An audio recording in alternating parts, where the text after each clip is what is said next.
नमस्कार, मैं आरडी भारती और आप देख रहे हैं बिहारी सुल्तान।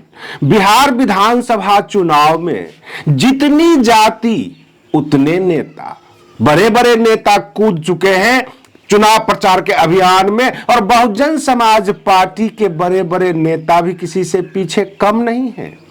जब हम आम जनता के बीच जाते हैं, चुनाव प्रचार अपने चरम पर है। सामने 6 नवंबर को पहली वोटिंग का डेट है। बिहार में एक और बात सामने आया है, होम वोटिंग। मैं इसके ऊपर भी चर्चा करूंगा। और रही बात ये कि बहन मायावती जी सपा और कांग्रेस का क्यों विरोध कर रही हैं, इसका बड़ा खुलासा मैं करने वाला हूं, क्योंकि मैंने समीकरण देख लिया है। आखिर बसपा कहां से चुनाव हारती है, कैसे हारती है, बसपा को कितने सीट बिहार में मिलने वाले हैं, और उत्तर प्रदेश में सपा और बिहार में राजद बड़ी पार्टी के रूप में कैसे उभरती है, सब बात बताएंगे। अगर आप बिहारी सुल्तान चैनल को मजबूत करना चाहते हैं, आप आर्थिक सहयोग जरूर दें। फोन पे नंबर और क्यूआर कोड दे दिया गया है स्क्रीन पे। आप आर्थिक सहयोग जरूर करें, चैनल मजबूत होगा और आप तक सच्चाई निकलकर सामने आएगी। बिहार विधानसभा चुनाव में आपने एक नाम सुना होगा, आईपी गुप्ता। वो कहते हैं हम पान समाज से हैं। ये पान समाज के बारे में आपको बता दें, बिहार में एक जाति है तांती। आप जातीय समीकरण अगर आप देखेंगे, जातिगत जनगणना, तो उसमें कोई बड़ा वोट बैंक नहीं है, लेकिन है तो सही भाई, एक जाति है, उसके एक नेता उभर गए। जैसे कि उत्तर प्रदेश में मल्लाहों के सबसे बड़े नेता संजय निषाद, बिहार में मल्लाहों के सबसे बड़े नेता मुकेश सहनी, यादवों के सबसे बड़े नेता तेजस्वी यादव, जो है पासवान के सबसे बड़े नेता चिराग पासवान। तो इस तरह से जाति आधारित बड़े बड़े नेता हैं। बहन मायावती जी अपर बैकवर्ड क्लास के जो है खिलाफ क्यों बोलते हैं? अपर बैकवर्ड क्लास के खिलाफ नहीं बोलते, बल्कि सपा और कांग्रेस के खिलाफ बोलते हैं कि इन्होंने जातिगत जो ध्रुवीकरण किया है, लोगों से झूठ बोलते हैं, ये दलितों के साथ नहीं है। तो मैं आपको बता दूं कि 15 और 85 का फॉर्मूला, और उस फॉर्मूले में राजद और सपा कैसे मजबूत हो रही है, बसपा को ये दरकिनार कैसे करते हैं। सबसे बड़ी बात यह है, बिहार की बात कर देता हूं कि 15% सवर्णों को आप एक साइड कर दीजिए और 14% यादव हैं, तो 14 और 15 कितना हो गया? 29%। और बाकी अपर बैकवर्ड क्लास को अगर आप ले लेते हैं तो टोटल हो जाता है 45% के करीब। अगर 45% एक साइड हो तो चुनाव क्यों नहीं जीत सकता, मजबूत पार्टी क्यों नहीं हो सकती?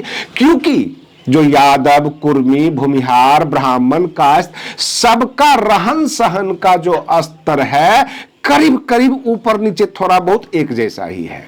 इन सबके पास जमीनें हैं, इन सबके पास गाड़ियां हैं, रहन सहन का स्टैंडर्ड है। ये जो यादव और कुर्मी समाज है, ये दलितों के श्रेणी में नहीं आते हैं, अपर बैकवर्ड क्लास हैं।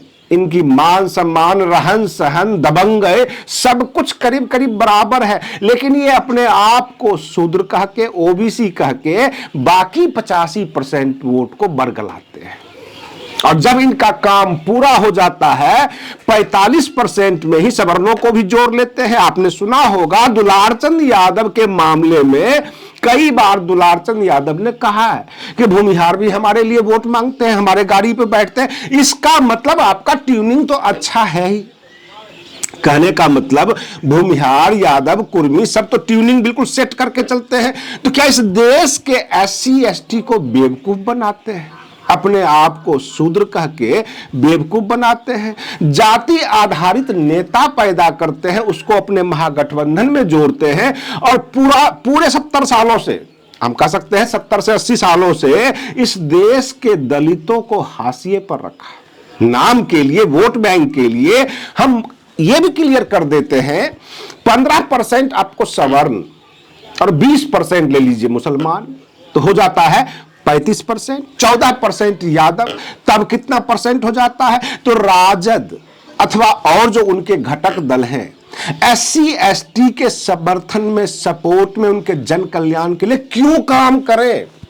और इस देश के SC ST वर्ग को बहन मायावती जी के साथ क्यों नहीं आना चाहिए? इसी नब्ज को बहन मायावती जी ने पकड़ लिया है कि यादवों की संख्या, सवर्णों की संख्या दोनों को जोड़ दिया जाए, मुस्लिमों की संख्या जोड़ दिया जाए तो ये तो हमेशा चुनाव में रहे जीतेंगे और हमेशा ये सत्ता में रहेंगे।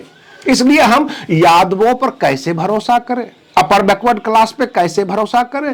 और जो लोग कहते हैं कि मीडिया में ब्राह्मण ही ब्राह्मण है, तो मुझे ये बता दीजिए कि अभी अभी जो मीडिया में और भी पत्रकार आए हैं, या तो वो अपर बैकवर्ड क्लास से हैं अथवा ब्राह्मण हैं।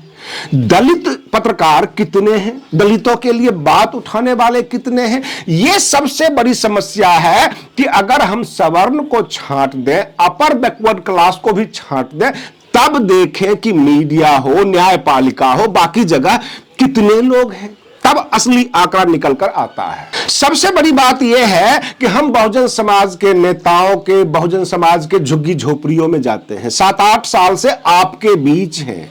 हम बसपा की बात करते हैं अथवा बहुजन समाज की बात करते हैं अथवा SC ST की बात करते हैं। कभी आपने हमें देखा कि कांग्रेस नेताओं के बीच में घूमते हुए, उनकी रैली को कवर करते हुए, भाजपा नेताओं के बीच में दौड़ते हुए उनकी रैली को कवर करते हुए? लेकिन बहुत सारे आपके बीच जो बहुजन चैनल कह कर अपने आप को मजबूत किए, आज वो किसके लिए प्रचार कर रहे हैं, किन किन लोगों की बात करते हैं? या तो सवर्ण या अपर बैकवर्ड क्लास की बात करते हैं। नेताओं में ही देख लीजिए, कभी वो SC ST नेता को प्रमोट करते नजर नहीं आते, कभी इस बिहार के अंदर किसी मुसहरी में नहीं गए, चमर टोली में नहीं गए। ये सारे शब्द हैं बिहार के, मैं आपको बता रहा हूं। डोम टोली में कभी नहीं जाते। वो या तो अपर बैकवर्ड क्लास में खड़े होकर, अपर बैकवर्ड क्लास के नेताओं के बीच जाकर और फिर आह्वान करते हैं 85%, और ये सोचते हैं कि ब्राह्मणों को अगर गाली देंगे, ठाकुरों को अगर गाली देंगे अथवा दिलवाएंगे किसी से, तो जो अति पिछड़ा वर्ग है, जो SC ST वर्ग है, ये खुश होगा। जनाब, सबके हाथ में मोबाइल है, गूगल सब करना जानता है, सब आपका तमाशा देख रहा है। और बिहार विधानसभा चुनाव में तो सारी बातें अब खुल गई है। आप किस तरह से वोट मांगते हैं, किसकी सरकार बनाना चाहते हैं, आप SC ST को उसका हक देना ही नहीं चाहते, आप उनके मोहल्ले में जाना ही नहीं चाहते। मैं उन तमाम जो प्रसिद्ध पत्रकार बहुजन समाज का नाम लेते हैं, जो बहुजन चैनल खोले हुए हैं, वो आए, कभी बिहार के मुसहर टोली में आए, उनसे भी पूछें, कभी डोम टोली में आए, उनसे भी पूछें, चमारों की टोली में आकर उनसे भी पूछें। ये नाम के लिए बहुजन पत्रकार, इनको व्यूज चाहिए 85% का, ये गंदगी फैलाएंगे, गालियां देंगे ताकि हम ब्राह्मणों के खिलाफ हैं। लेकिन राजा किसको बनाना चाहते हैं? अपर बैकवर्ड क्लास को। किसी दलित नेता को ये प्रमोशन नहीं करेंगे, न प्रमोट करेंगे। बसपा में जो भी 15-20 सीट कवर हो रहा है, क्योंकि मैं न्यूज देखकर उसके बाद जो है घूमकर अता पता करके फिर आपके सामने इसलिए न्यूज रखता हूं कि मेरे कुछ डायरेक्ट टच में है दर्शक, जो मेरा सुनना, मेरे बातों पर विश्वास करना, ये उनके जो है आदत में है कि हमारी बातों को समझते हैं, सुनते हैं और विश्वास करते हैं। अगर हम आम जनता को दिखाने लग जाए, वो तो इनकलाब जिंदाबाद करेंगे, वो तो कहते हैं हाथी छाप, हाथी छाप, इस तरह की बातें करते हैं। तो इस तरह की कवरेज हम नहीं दिखाते हैं, बल्कि हम उसका विश्लेषण करते हैं कि आखिर हो क्या रहा है। बिहार में अगर 15-20 सीट निकल भी जाती है बहुजन समाज पार्टी की, उनको किसको समर्थन करना चाहिए? को तो मानवर काशीराम जी ने कहा था, एक तरफ नागनाथ, एक तरफ सांपनाथ। राजद के साथ कांग्रेस है, कांग्रेस कोई कम नहीं है और भाजपा अपने आप में कम नहीं है। तो हो सकता है कि बिहार का जो मतलब मैंडेट आए, वो त्रिशंकु मैंडेट आ जाए, त्रिशंकु सरकार बनने की जो है रास्ता चल पड़े, क्योंकि इस बार बसपा काफी मजबूत है। बिहार में यह भी देखा गया, इस चुनाव में महागठबंधन ने 5 समाज को जगह दिया, मुकेश सहनी को जगह दिया, यहां तक मोहनिया के सीट पर राजद ने जाके किसी रवि पासवान को समर्थन कर दिया। आखिर बसपा को क्यों नहीं? क्या ये अपर बैकवर्ड क्लास के नेता बहुजन समाज के नेताओं को SC ST को पसंद नहीं करते, नफरत करते हैं, अथवा उनके हाथों में नेतृत्व देना पसंद नहीं करते? सबसे बड़ी बात यह है कि इतिहास इस बात का साक्षी है कि जब मुख्यमंत्री बनने का समय आया था बिहार में रामसुंदर दास को, तो 2-1 वोट से हराकर लालू प्रसाद यादव को बनाया गया था। जब जब उत्तर प्रदेश में बहन मायावती जी मजबूत होते हैं तो उनके टक्कर में मुलायम सिंह यादव या बाकी लोग उनका रास्ता रोके हैं। भाजपा या तो चुनाव जीतती है अथवा चुनाव हारती है, कांग्रेस या तो चुनाव जीतती है अथवा चुनाव हारती है, इसका तो क्लियर स्टैंड है। लेकिन ये जो अपर क्लास का, ये सवर्णों के खिलाफ एक जो गोलबंदी होती है, उसके बाद जो चुनाव जीतते हैं तो हम मान लेते हैं कि 15% सवर्ण को छांट देते हैं, फॉरवर्ड क्लास को छांट देते हैं, बैकवर्ड को आगे करें। तो बैकवर्ड क्लास में दलितों का नेतृत्व क्यों नहीं पसंद है?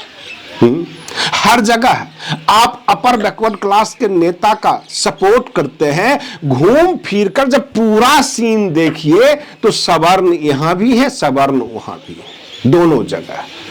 फिर उसके बाद ये गिनती करवाते हैं कितने सवर्ण नेता को राजद ने दिया, कितने सवर्ण को जदयू ने दिया। ये सवर्णों और अपर बैकवर्ड क्लास के बीच खेल है। यहां पर दलित तो कहीं है ही नहीं। पूरे लोकतंत्र में, पूरे चुनावी प्रक्रिया में SC ST केवल वोट के लिए है। और बिहार में इस बार चुनाव में एक नया खेल हुआ है। जो लोग बुजुर्ग हैं, जो उम्र दराज है, उनकी होम वोटिंग होगी। अगर होम वोटिंग होती है, हमारे दर्शक को कितना % भरोसा है, कितना % वो फेयर होगा? क्या ये भाजपा को जिताने की तैयारी नहीं? और भी बता देता हूं, पूरे बिहार में सब कुछ हो जाएगा जब चुनाव हो जाएगा। अगर बसपा 15-20 सीट निकाल ली तो ये वही जो लोग हैं जो आजकल अपना शकल बदलकर 15-85 करते रहे और शकल बदलकर सामने आए हैं, वो ये कहेंगे कि बहन मायावती जी बिहार में आकर भाजपा को जिता गई। आम जनता इन्हें पहचानने लग गए हैं, आम जनता इनको देख रहे हैं। और सबसे बड़ी बात यह है कि फॉर्च्यूनर गाड़ी उनके पास भी है, फॉर्च्यूनर तो आपके पास भी है। पैदल यात्री तो केवल बसपा है। आज के लिए बस इतना ही। आप बने रहिए बिहारी सुल्तान चैनल पर। हम फिर मिलते हैं अगले वीडियो में। तब तक के लिए धन्यवाद।